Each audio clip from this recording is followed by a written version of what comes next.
Hello everyone. ఇవాళ మనతో పాటు ఉన్నారు movie and political analyst senior producer Chittibabu garu. వారితో మాట్లాడదాం. Hello sir. సార్, రీసెంట్ గా సెన్సేషన్ అయిన న్యూస్ ఆర్జీవీది. లైక్ సోషల్ మీడియా ప్లాట్ఫామ్స్ లో కొన్ని పోస్టులు పెట్టారని, అరెస్టులు ఇవన్నీ నడుస్తున్న టైంలో సో ఆర్జీవి గారికి ఫిలిం ఇండస్ట్రీ నుంచి ఎలాంటి సపోర్ట్ కూడా లేదు. అంటే మేము ఉన్నాము అని చెప్పి ఎవరు కూడా ముందుకు రావట్లేదు. సో ఎందుకు ఇలా? ఎందుకంటే అమ్మా ఇప్పుడు ఇది ఎట్లా ఈ విషయాలు ఏంటంటే ఈ పొలిటికల్ ఇష్యూ ఇది జరుగుతుంది, ఆర్జీవీ మీద జరుగుతుంది. పొలిటికల్ అడ్డంట, పొలిటికల్ కక్ష సాధింపు చర్యలు. అతను ఏదో సంవత్సరం క్రితం చంద్రబాబు మీద చేశాక అది పొలిటికల్.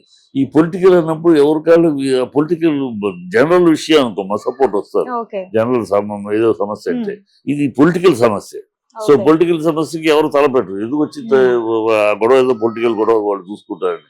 అందువల్ల ఇండస్ట్రీకి సినిమాకి సంబంధించి ఏదైనా ఇష్యూ సినిమాకి సంబంధించో లేదా ఇంకోటి అనుకో ఎట్లా మా సినిమా వస్తాం, ఎవరైనా వస్తాం. ఇప్పుడు నేను నాలంటోడు అతను సమర్థిస్తాను ఈ విషయంలో. అనేక సార్లు అతను ఖండించాను. అనేక కాళ్ళు నాకే సీన్లు ఆడవాళ్ళని తీసినప్పుడు చాలా బూతులే తిట్టాను నేను. చాలా తప్పు దారుణంగా ఖండించాను. కానీ ఇప్పుడు ఈ విషయంలో అతను తనకున్న ఒక పౌరుడిగా తనకున్న హక్కును కాపాడుకుంటున్నారా, చట్టం ఇచ్చే రక్షణని ఆ టెక్నికల్ గా వాడుకుంటున్నాడు. తప్పేం లేదు. మీరు పిలిచారు కనుక మేము తావ తీసుకొచ్చి మీ నోట్లో పెట్టాలని లేదు కదా. జాగ్రత్త పడుతున్నారు. అది పడటం తప్పు. దాన్ని తప్పు పడటం కూడా, దాన్ని విమర్శించే వాళ్ళు కూడా నేను ఖండిస్తున్నాను. పౌరుడిగా హక్కు తనకు రక్షణ ఉంది చట్ట ప్రకారం. తనకి వర్చువల్ గా తను చెప్పచ్చు. వాళ్ళు తన ఇంటికి రావడం కానీ పోలీసులు తన ఇంటికి వచ్చి తన విషయం జస్ట్ ఎంక్వైరీ కోసం ఇంటి మీదకి వచ్చేసి ముందు న్యూస్ వచ్చేస్తుంది కదా, పోలీసులు ఆర్జీవీ ఇంటిపై పోలీసులు దాడి అని వచ్చేస్తుంది. ఆ పరువు పోద్ది. పరువు పోయిన తర్వాత అది ఏమీ లేదు, అది దానికి కేసు కొట్టేశారా అనుకో, మళ్ళీ వీళ్ళు వెనక్కి వచ్చి ఆ పరువు తిరిగి రాదు కదా. సో మీరు పోలీసులు ఆ ఇంటికి రావక్కర్లేదు. నేను మీ పోలీస్ స్టేషన్కి రావాల్సిన అవసరం లేదు. చట్ట ప్రకారం మీరు వర్చువల్ ఎంక్వైరీనే కదా, దేయే కాదు కదా. ఎంక్వైరీ వర్చువల్ గా ఎంక్వైరీ చేసుకోండి. ఇవాళ డిజిటల్ టెక్నాలజీ పోలీస్ స్టేషన్ తీసుకొచ్చింది అందుకు. ఈ రావటాలు పోటాలు, వీళ్ళు ఇంట్లో వెళ్ళటాలు, వాళ్ళు తీసుకురావటాలు, మళ్ళీ థర్డ్ రేట్ కొట్టారని థర్డ్ డిగ్రీ ఉపయోగించారని కంప్లైంట్లు ఇవ్వటాలు, ఇవన్నీ వద్దు. వర్చువల్ చేయండి. ఎంక్వైరీ చేసినాక మీకు ఆధారాలు దొరికిన, ఎంక్వైరీలో కొన్ని విషయాలు దొరికినాయండి అని అంటే కోర్టుకు సబ్మిట్ చేయండి రిపోర్టు. అప్పుడు కోర్టు ఆర్డర్ ఇస్తుంది, వారెంట్ తీసుకుని వీళ్ళు అరెస్ట్ చేయండి. అంతేగాని ఎంక్వైరీ కోసం ఇళ్ల మీద దొక్కటం, వాళ్ళ పోలీస్ స్టేషన్ రమ్మంటూ అవసరం లేదు. వర్చువల్ గా చేయండి. ఆ వర్చువల్ టెక్నాలజీ పోలీస్ స్టేషన్ తీసుకొచ్చింది అందుకు. సో అది అతను చట్ట ప్రకారం అడిగి వాడుకుంటాడు. నన్ను వర్చువల్ గా ఎంక్వైరీ చేయమని ఏమేమి కావాలంటే ఇస్తాను, ఏం కావాలో చెప్తాను. సో అని అడుగుతున్నాడు. అది తప్పు, కరెక్ట్. తనకు చట్టం ఇచ్చిన ప్రతి పౌరుడికి ఉన్న హక్కు, అది హక్కును వాడుకుంటున్నాడు. అంతేగాని పారిపోటాలు, భయపట్టాలు ఏమీ కాదు. పిచ్చివాగులు పారిపోవటాలు ఏంటి, భయపట్టాలు ఏంటి. విషయం తెలిసినవాడు కనుక, విషయ పరిజ్ఞానం ఉన్నవాడు కనుక, చట్టం ఏంటి, ఇది లా ఆఫ్ ది ల్యాండ్ ఏంటి, ఇవన్నీ తెలిసినవాడు కనుక ఈ లా ఆఫ్ ది ల్యాండ్ వీళ్ళు ఎట్లా వాడతారు ఈ విషయాన్ని అది ప్రశ్నిస్తుంది. దానికి సమాధానం ఏది? ఎవరినో నేను క్రిటిసైజ్ చేశాను సంవత్సరం క్రితం. వాళ్ళెవరు కాకుండా వాళ్ళని క్రిటిసైజ్ చేశామని ఇంకెవరో బాధపడ్డారు. ఎవరో నలుగురు ఒకేసారి బాధపడ్డారట. 4 జిల్లాల్లో 4 చోట్ల శిక్ష. ఇప్పుడు నేను నిన్ను తిట్టాను అనుకోమా, నువ్వు బాధపడతావు, నువ్వు కేసు పెడతావు. నేను నిన్ను తిట్టానని తను కేసు పెడితే ఎట్లా? అది ఇట్లా అర్థం. అసలు చట్టం ఎట్లా ఉంది? చట్టం ఇలాంటి ఇట్లా కేసు ఫైల్ చేయటం, అరెస్ట్ చేయటం కుదురుదా చట్ట ప్రకారం? అవన్నీ అతను టెక్నికల్ గా చూసుకుంటున్నాడు. వాళ్ళ లాయర్తో లీగల్ ఫైట్ చేస్తున్నాడు. లీగల్ గా అతనికి దొరికినప్పుడు వస్తాడు, చెప్తాడు, అంతే కదా. అది దాన్ని భయపడ్డాడు, పారిపోయాడు, ఇవన్నీ పిచ్చి మాటలు. ఇప్పుడు అందుకని నేను సమర్థిస్తున్నాను. అది చేస్తాను. ఇప్పుడు నేను సమర్థిస్తున్నానంటే సినిమా ఉన్నాయిగా మరి. అయితే ఇప్పుడు ఏమంటున్నారంటే ఆర్జీవి గారి విషయంలో అయితే తను మూవీ తీసాడని, లైక్ వ్యూహం అనే మూవీ నుంచే ఇదంతా స్టార్ట్ అయింది. సో అట్లాంటప్పుడు మూవీని కదా అబ్జెక్ట్ చేయాలి, తన పైన ఎందుకు చేస్తున్నారని కొంచెం మంది అంటున్నారు.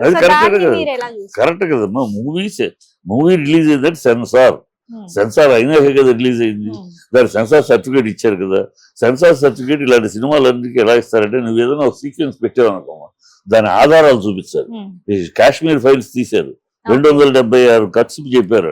కానీ 276 కట్స్ కి ఆ డైరెక్టర్, ఆ ప్రొడ్యూసర్ మొత్తం సాక్ష్యాలు తీసుకెళ్లారు.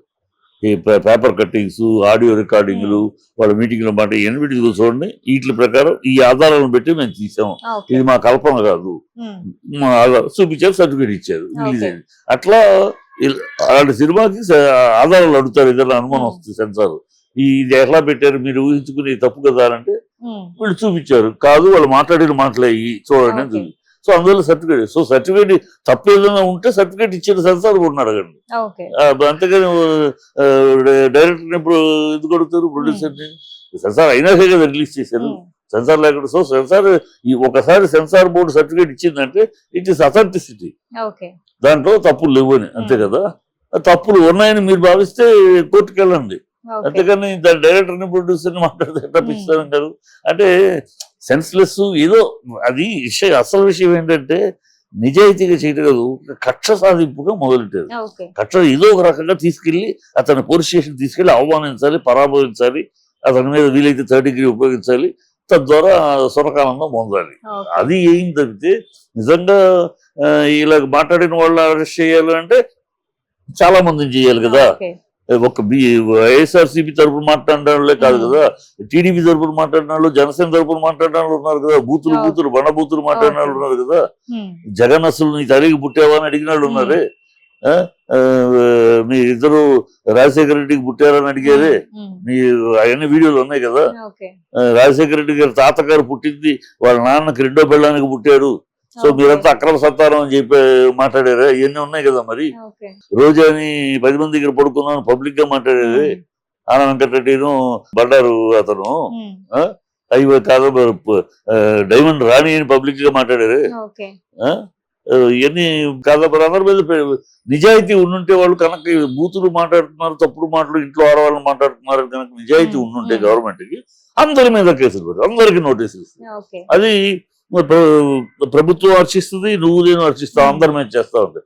ఇక్కడ అందరి మీద చేయట్లా, మీ తరపున మాట్లాడిన వాళ్ళందరూ, మీ టీడీపీ తరపున, జనసేన తరపున, బీజేపీ తరపున మాట్లాడిన వాళ్ళందరూ మాటలను మంత్రాలు, చాలా వేదాలు, అవే మాటలు ఇటు మాట్లాడితే ఈ బూతులు, ఇది తప్పుడు మాటలు చేసి అందరూ చేయండి, లేకపోతే మూసుకోండి అంతే.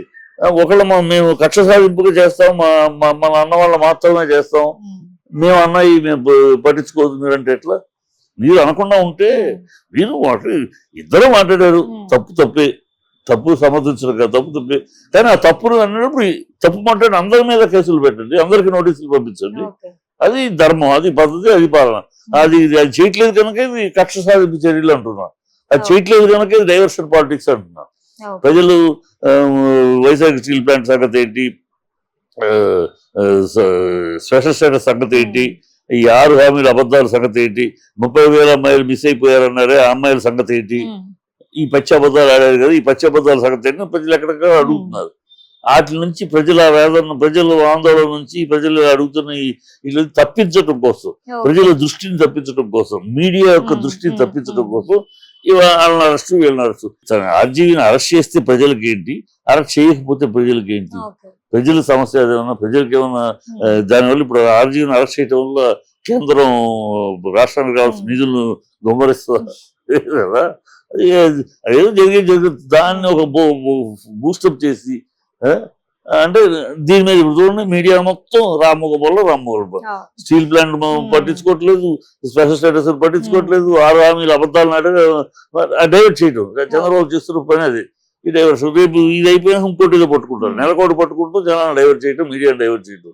అందుకనే అంటుంది వీళ్ళు నిజాయితీ అయితే అందరి మీద చేస్తారు, నిజాయితీ లేదు ఇక్కడ, ఇది ఓన్లీ కక్ష సాధింపు, డైవర్షన్ అంతే.